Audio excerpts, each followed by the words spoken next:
Hey, I'm AracKhan from Board Game Co. And today I'm covering AracKhan Wars, a game either shortly or already on Kickstarter, linked down below. Now, this is going to be a prototype review covering the game, covering where we are so far. Everything you see in front of you, well, most of the things you see in front of you are going to be prototype. This mat is very, well, prototype-y. The cards, I believe the card art is mostly finalized, but we'll see as we go through it. Different things, ultimately prototype from components to rules and all of that. Now, AracKhan Wars is going to be a two-player head-to-head game in which you're going to have a deck of cards. You can either use a pre-constructed deck, or alternatively, you can build out your own deck as you get different expansions, mix in different cards, and then from there, you're going to play across 9 rounds until ultimately you look at the board state, see who has the most points on the board, and that player will win the game.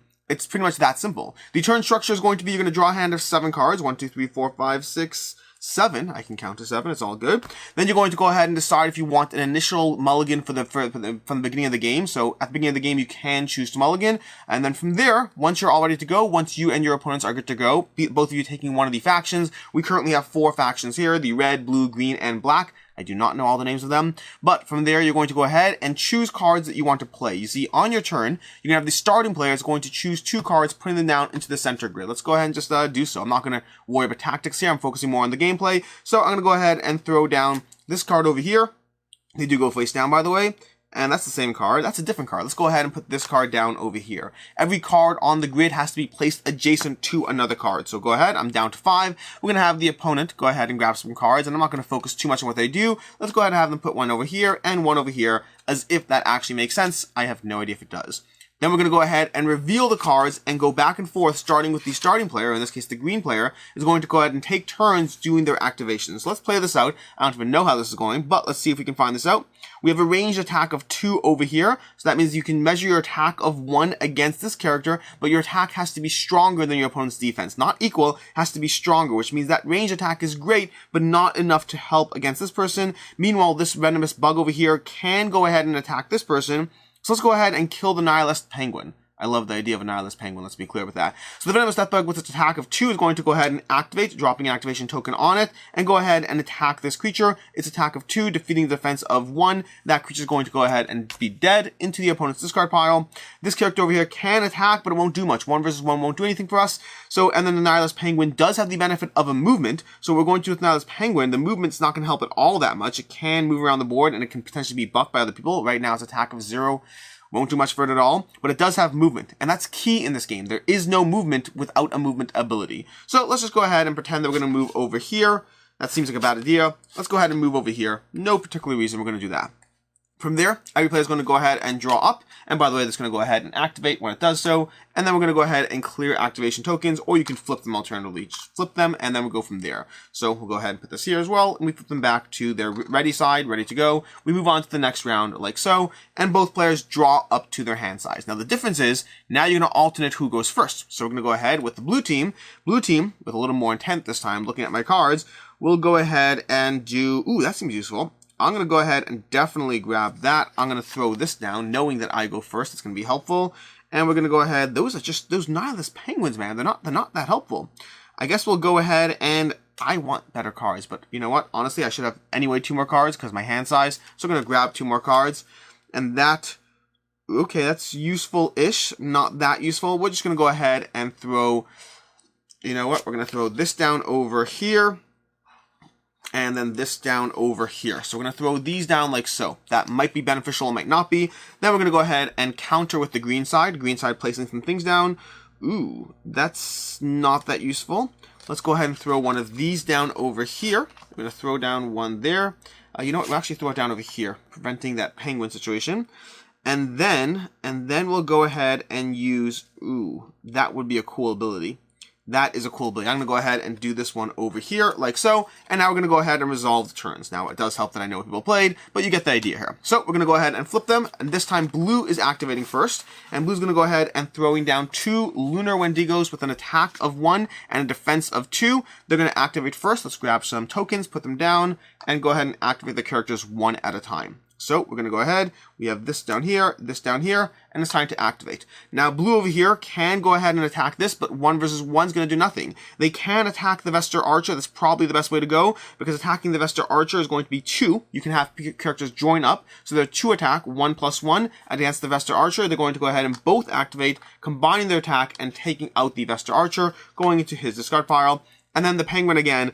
Penguin can't do much on the board again, so perhaps we'll move around. I think we'll move around because we're seeing an Omni Strike ability here. So we're going to go ahead and move to over here. You'll see why I did that in a second. I'm going to flip that, and now it's Green's turn. Green's going to go ahead. This creature can't do much. It has an attack of 2 and defense of 0, but it has to actually have someone to attack. It doesn't, so we'll go ahead and just call that a day. Then we have this one over here with an attack of 1, and we have the Earthquake one as an attack of 2, which is unfortunate for Green, because we just outmaneuvered Green, because Green's Earthquake has Omni Strike, which means it's going to attack in all directions, but 2 versus 2 is not enough. And this one over here is not enough to kill anything else, and its range is only 2, which means it can't hit the Wendigo, unfortunately. So right now, everything is safe, and unfortunately, more so for Green, this is a spell, which means spells come off the board at the end of the turn automatically. And then we go into round 3, continue and keep going through the game like that.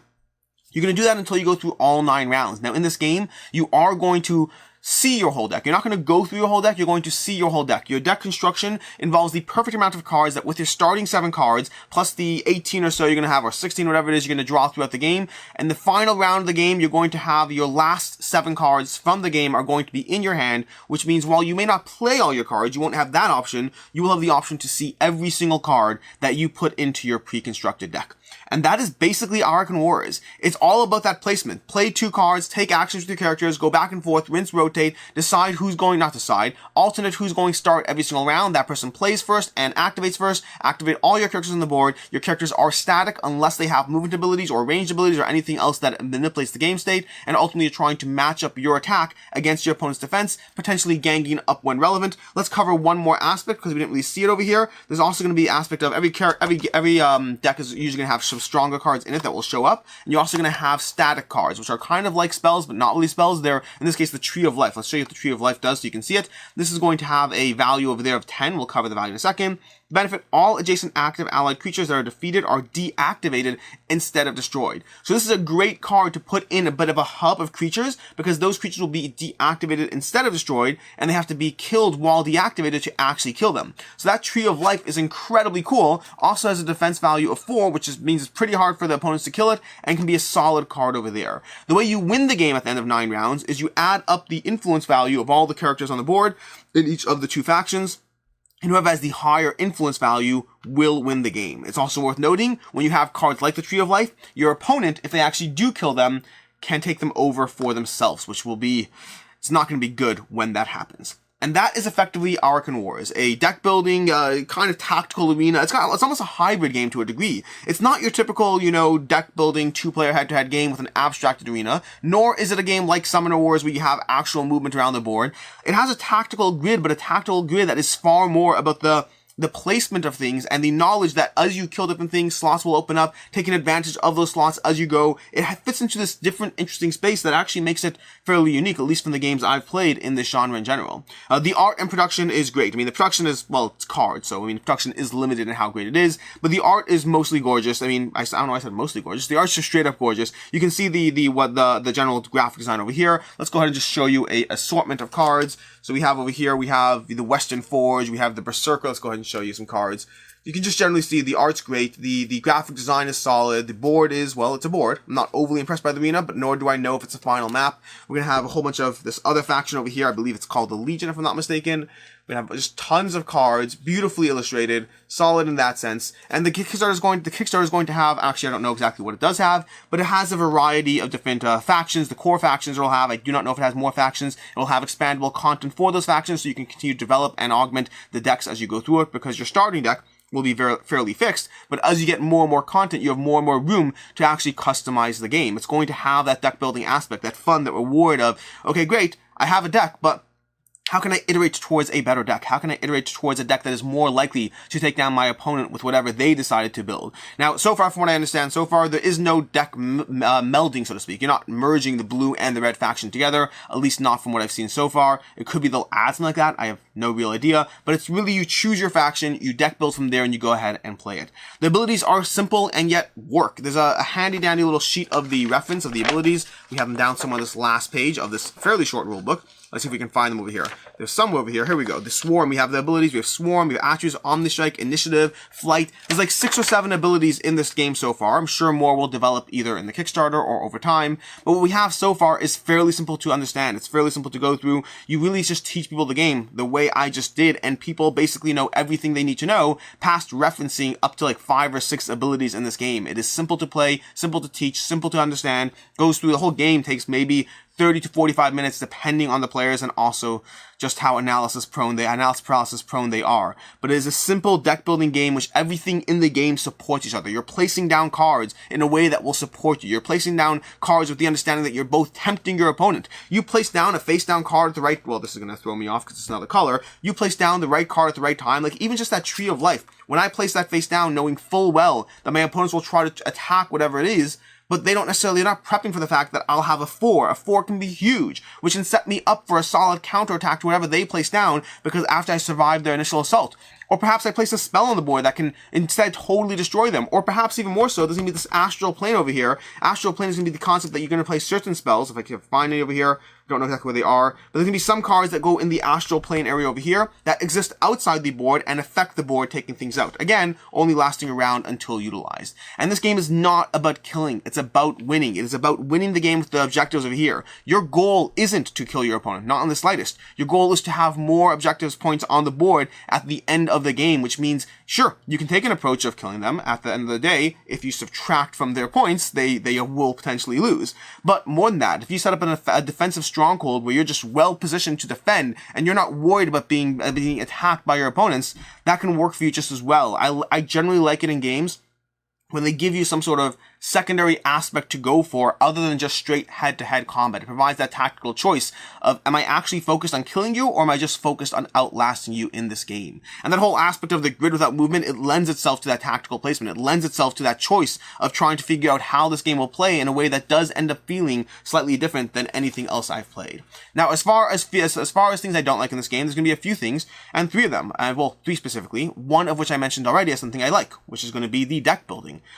Deck building, just like campaign games for me, are both a pro and a con. I love campaign games, and I also don't get them to the table as much as I'd like because they're long and epic and just fairly involved. And similarly, deck building has a similar concept. Not deck building within games. Deck building within games I love. Deck building outside of games. You take Arkham Horror, Magic the Gathering, any game that involves a form of gathering cards and then trying to construct your decks in between games.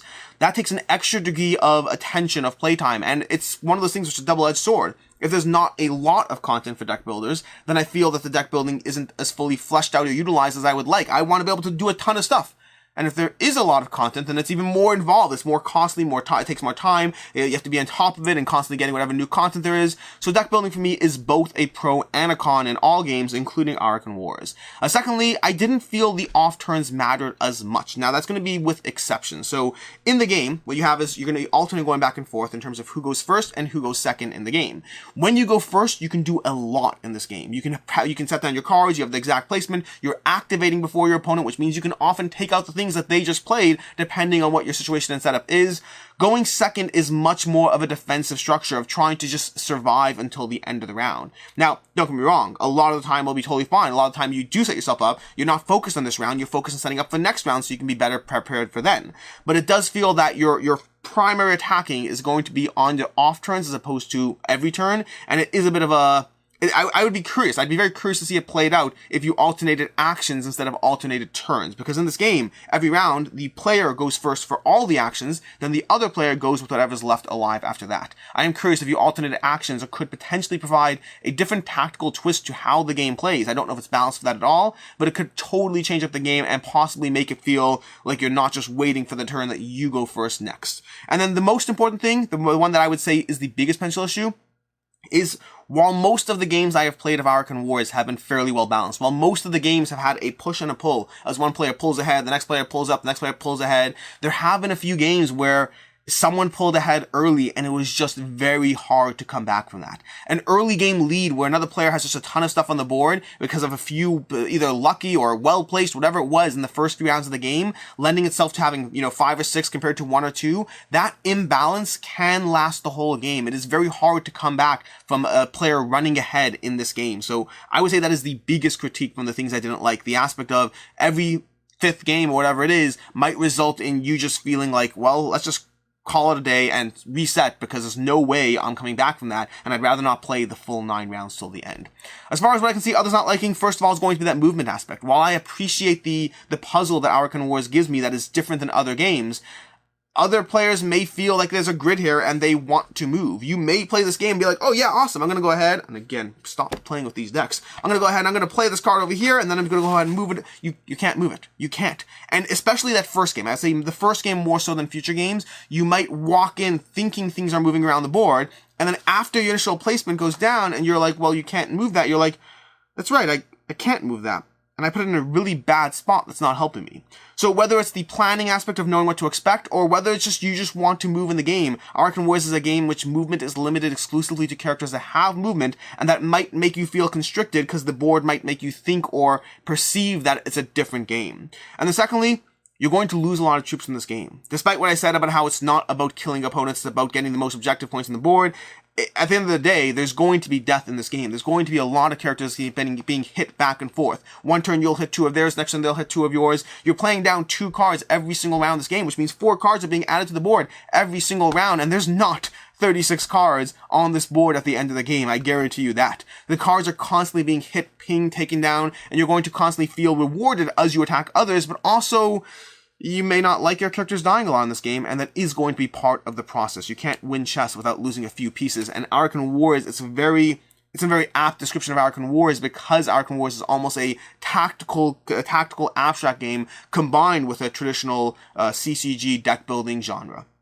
Overall, AracKhan Wars for me, as far as final thoughts and all that, overall AracKhan Wars for me is a 3 out of 5. Now, it's a 3 out of 5 because 3 out of 5 rather is a good game, solid game, no complaints, no whatever, just overall solid game. And the reason for that is because at the end of the day, AracKhan Wars is still a 2-player head-to-head game. Now, if you've watched my content before, you know that usually 2-player head-to-head card games, I generally don't keep in my collection. I find that the imbalance is that you always want to know the game well enough to play it, but then if you're playing it against somebody else, they often don't know it as well as you, unless you're 2 separate people who are both equally involved, and this, in my gaming space, it's usually not the case. In my gaming space, usually I am playing the games more than other people around me, which does make this genre of game a hard fit. That said, AracKhan Wars has been enjoyable so far. It's one that I do want to see what the additional content provides. It's one that I do want to see what else there is going to be in the game, how the final Kickstarter or the final product looks like when it shows up on your table, how many cards there are, how many abilities, what is the level of intricacy and depth that AracKhan Wars provides to me, either in a way that it has to hit a sweet spot for me. If it's not interesting enough over multiple plays, then eventually I would move on from it. If it's too in-depth, too interesting, then it might be the best game ever, but I may not just give it the time. There is a sweet spot in the middle where AracKhan Wars could last a long time in my collection. It depends on the final game and what we see in it. But overall, that's AracKhan Wars. Again, link down below to the Kickstarter. This is a prototype review. Make sure to check this one out. Until next time, I'm Alex Radical from Board Game Co., and I hope you have a good one.